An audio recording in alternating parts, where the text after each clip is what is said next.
Bacaan dari Nubuat Mika. Beginilah firman Tuhan Allah.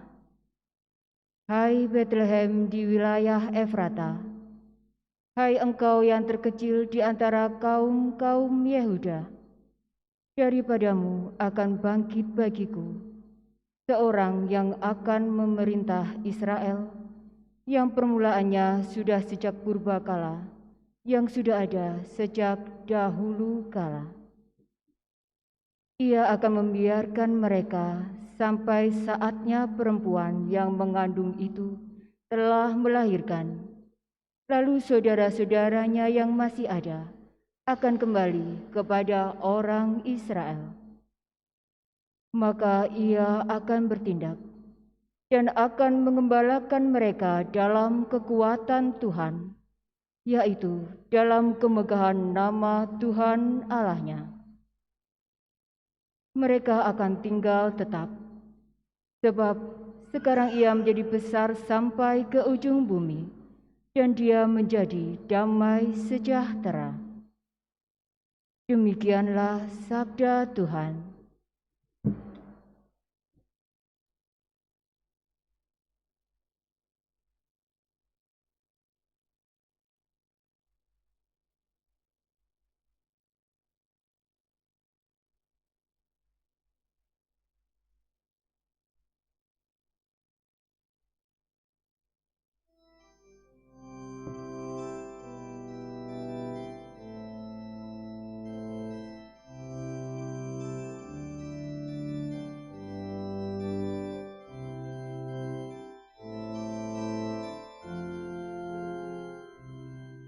Ya Allah, pulihkanlah kami, buatlah wajah-Mu bersinar, maka selamatkanlah kami.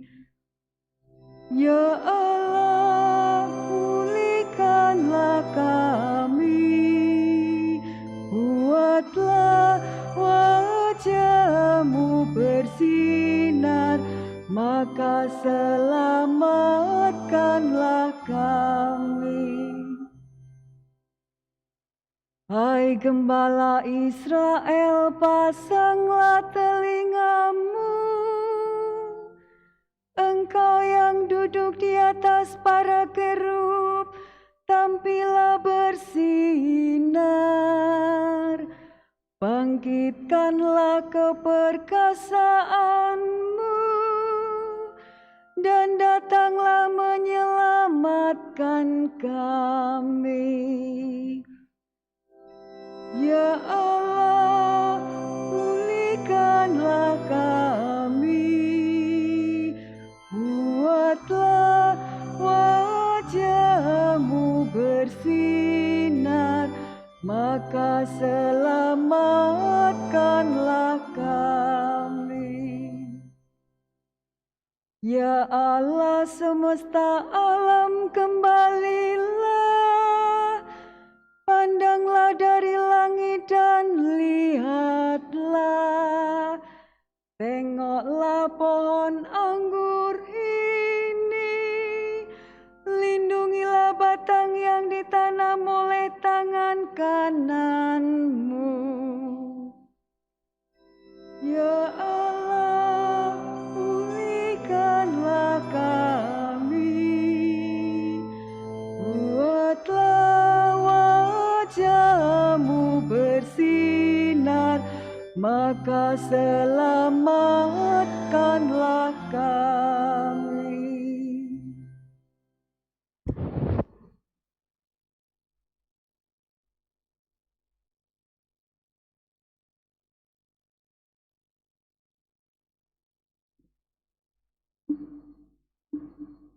Bacaan dari surat kepada orang Ibrani. Saudara-saudara, ketika Kristus masuk ke dunia, ia berkata, "Kurban dan persembahan tidak engkau kehendaki. Sebagai gantinya, engkau telah menyediakan tubuh bagiku. Kepada kurban bakaran dan kurban penghapus dosa, engkau juga tidak berkenan. Maka aku berkata, lihatlah, aku datang untuk melakukan kehendak-Mu, ya Allahku, sebagaimana tertulis dalam gulungan kitab tentang aku. Dari mula-mula Yesus berkata, kurban dan persembahan tidak engkau kehendaki.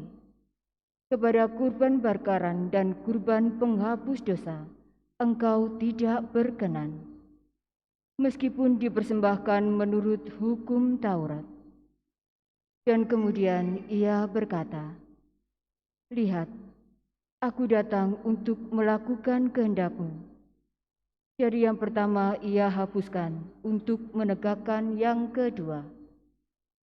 Dan karena kehendak Allah inilah, kita telah dikuduskan satu kali untuk selama-lamanya oleh persembahan tubuh Yesus Kristus.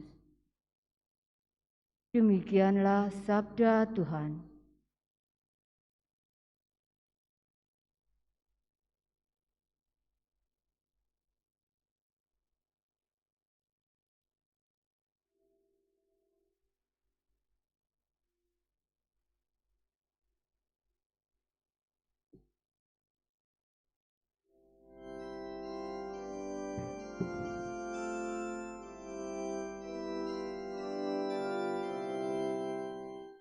Haleluya, haleluya, haleluya.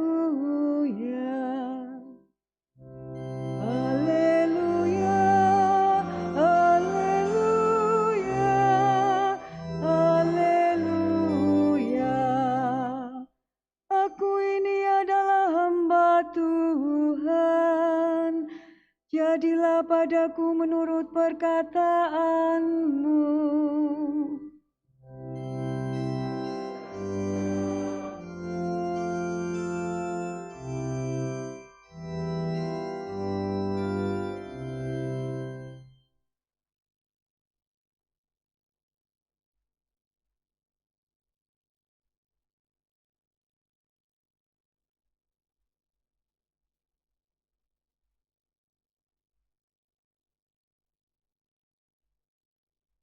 Tuhan bersamamu.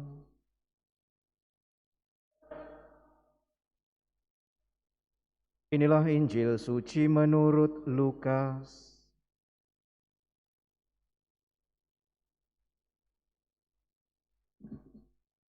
Beberapa waktu sesudah kedatangan malaikat Gabriel, bergegaslah Maria ke pegunungan menuju sebuah kota di wilayah Yehuda. Ia masuk ke rumah Zakaria dan memberi salam kepada Elisabet. Ketika Elisabet mendengar salam Maria, melonjaklah anak yang di dalam rahimnya, dan Elisabet pun penuh dengan Roh Kudus, lalu berseru dengan suara nyaring, diberkatilah buah rahimmu. Siapakah aku ini, sampai ibu Tuhanku datang mengunjungi aku? Sebab sesungguhnya ketika salammu sampai ke telingaku, anak yang di dalam rahimku melonjak kegirangan. Sungguh berbahagialah ia yang telah percaya, sebab firman Tuhan yang dikatakan kepadanya akan terlaksana. Demikianlah sabda Tuhan.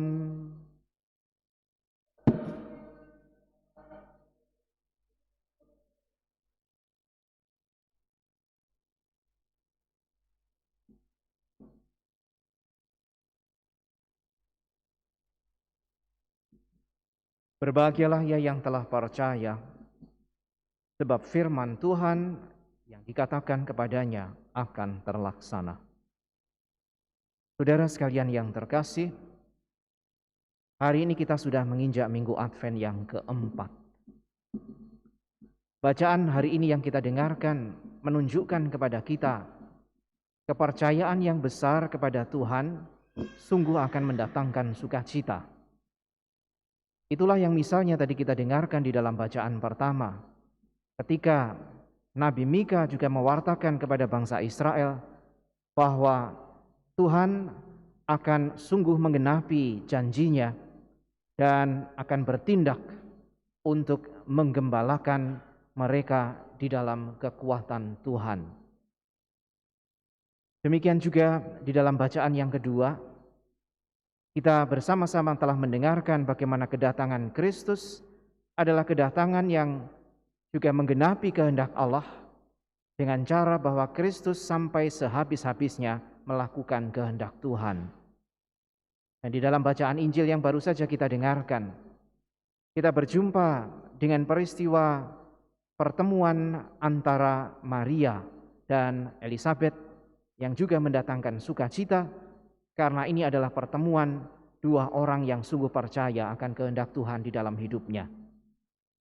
Maka perjumpaan Maria dan Elisabet adalah gambaran tentang sukacita yang akan memenuhi hati setiap orang yang percaya kepada Tuhan, karena bagi orang yang percaya kepada Tuhan tidak ada kata mustahil. Tidak ada juga misalnya keraguan atau kegelisahan bahwa Tuhan akan melalaikan janjinya. Satu semangat besar yang bisa kita warisi dari orang-orang Israel, termasuk misalnya Maria dan Elisabet, adalah keyakinan mereka bahwa Tuhan yang sudah berjanji sejak zaman nenek moyang mereka akan tetap dan senantiasa memenuhi janji itu, sekalipun umat berkali-kali jatuh di dalam dosa dan ketidaksetiaan. Maria yang setelah mendengarkan pewartaan malaikat dengan penuh kepercayaan menerima kehendak Tuhan, karena ia percaya bahwa Tuhan sedang akan melakukan karya besar bukan hanya bagi dirinya tetapi bagi seluruh dunia. Maka kesediaan Maria adalah tanda kepercayaannya bahwa ia diberi kesempatan oleh Tuhan untuk mewujudkan rencana keselamatan itu. Pasti secara manusiawi ada kesulitan, mungkin juga ada ketakutan. Apalagi apa yang ia dengar bukanlah sesuatu yang biasa. Tetapi kepercayaannya membawa Maria untuk tetap bersukacita. Dan karena itu ia membagikan sukacita itu dengan mengunjungi Elisabet, saudarinya. Saudara sekalian yang terkasih, kita tahu bahwa kunjungan Maria yang penuh sukacita itu ternyata juga menggerakkan Elisabet. Bahkan janin di dalam kandungnya turut bersukacita sehingga berseru dengan suara nyaring, "Diberkatilah buah rahimmu." Elisabet yang menerima kunjungan Maria merasakan betapa sukacita Maria itu pun menjadi sumber kegembiraannya, dan dari kegembiraan itu lahirlah seruan berkat, "Diberkatilah buah rahimmu." Tidak ada iri hati di dalam jiwa Elisabet ketika ia tahu bahwa Maria pun mengandung. Tidak ada misalnya ketakutan bahwa akan menjadi bayi yang menimbulkan persaingan di antara anak-anak mereka. Karena mereka berdua percaya ini semua adalah kehendak Tuhan. Sukacita membuat orang tidak pernah misalnya menaruh kecurigaan atau mungkin juga ketakutan pada sesamanya. Tetapi percaya bahwa Tuhan bisa bekerja di dalam diri setiap orang, di dalam setiap pribadi, dan itulah yang baik Maria maupun Elisabet sadari, Tuhan sedang bekerja di dalam diri mereka dan sukacita adalah buah-buahnya. Maka saudara sekalian yang terkasih, tanggapan Elisabet justru sebaliknya. Dalam kerendahan hatinya ia mengatakan, "Siapakah aku ini sampai engkau, Ibu Tuhan, datang mengunjungi aku?" Karena kunjungan itu ia rasakan sungguh bahkan memiliki efek sampai lonjakan janin yang sedang dikandungnya. Sebuah kerendahan hati yang ia tunjukkan di hadapan Maria, dan kerendahan itu keluar dalam wujud berkat. "Diberkatilah buah rahimmu."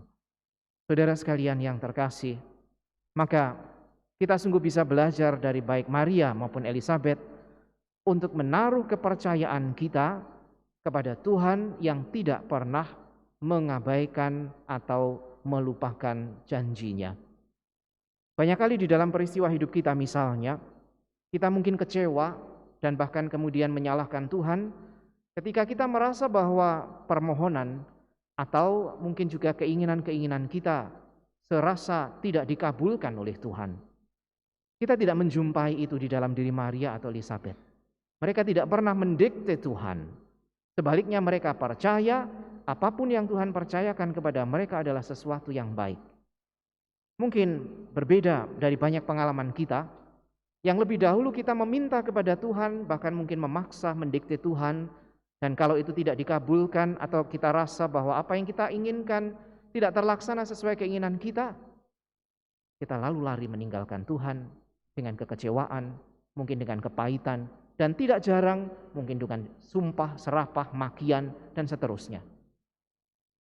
Kita belajar dari Maria dan Elisabet dalam kerendahan hati mereka, bahwa bukan kita yang bisa mendikte Tuhan, tetapi sebaliknya justru kita yang harus terbuka pada kehendak Tuhan, yang sama seperti pada diri baik Maria maupun Elisabet, tidak selalu mudah untuk dipahami, tetapi membawa pada kebaikan. Dan itulah keyakinan mereka. Janji Tuhan adalah janji yang membawa pada kebaikan, pada keselamatan. Kita diajak untuk sama seperti mereka, menaruh kepercayaan bahwa apa yang Tuhan kehendaki adalah baik bagi hidup kita. Baik tentu saja tidak selalu sama dengan apa yang kita inginkan, yang kita harapkan, atau mungkin yang kita cita-citakan dan kita perjuangkan. Tetapi persis dalam situasi seperti itu kita diajak untuk senantiasa memurnikan harapan kita, keinginan-keinginan kita, agar semakin selaras dengan kehendak Tuhan. Saudara sekalian yang terkasih, maka mari pada kesempatan Minggu Advent yang keempat ini, seperti Maria dan Elisabet yang bersuka cita karena Tuhan sudah menyapa hidup mereka dan bahkan menggunakan hidup mereka sebagai jalan keselamatan, kita pun juga mohon senantiasa hati yang bahagia, yang sukacita, karena juga kita masing-masing sudah diberi kesempatan oleh Tuhan untuk menjadi jalan keselamatannya. Jangan pernah melihat rendah hidup kita, tetapi sebaliknya, mari kita hargai hidup kita sebagai sebuah kesempatan yang Tuhan berikan, sebagai jalan keselamatan yang Tuhan tawarkan, karena persis di dalam hidup kitalah Tuhan juga berkarya di zaman kita. Kalau kita semakin percaya pada kehendak-Nya, semoga lalu kita juga boleh dibawa senantiasa pada sukacita yang semakin besar, lebih dari bahagia, tetapi sukacita, yaitu hati yang meluap karena sungguh merasa dikasihi oleh Allah dan sungguh menjadi jalan keselamatan Allah untuk semakin menawarkan begitu banyak kebaikan yang sudah Tuhan tanamkan di dalam hidup kita. Kalau demikian, saudara sekalian yang terkasih, maka lalu sukacita itu bukan hanya sukacita yang berhenti di dalam diri kita sendiri, seperti Maria yang tidak menyimpan sukacitanya sendirian, tetapi sukacita yang akhirnya ia bagikan, ia wartakan kepada Elisabet dan juga kepada orang-orang di sekitarnya.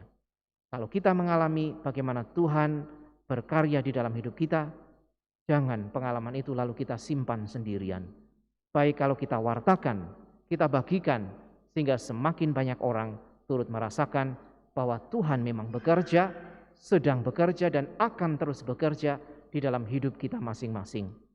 Dengan kesediaan untuk membagikan sukacita ini, tidak lain sebetulnya kita juga mau semakin percaya bahwa Tuhan senantiasa berkarya, bukan hanya untuk diri kita, tetapi juga untuk setiap pribadi yang ada di sekitar kita, kepada siapapun yang mau terbuka hatinya, dan karena itu menjadi sama-sama jalan keselamatan Tuhan bagi hidup kita masing-masing.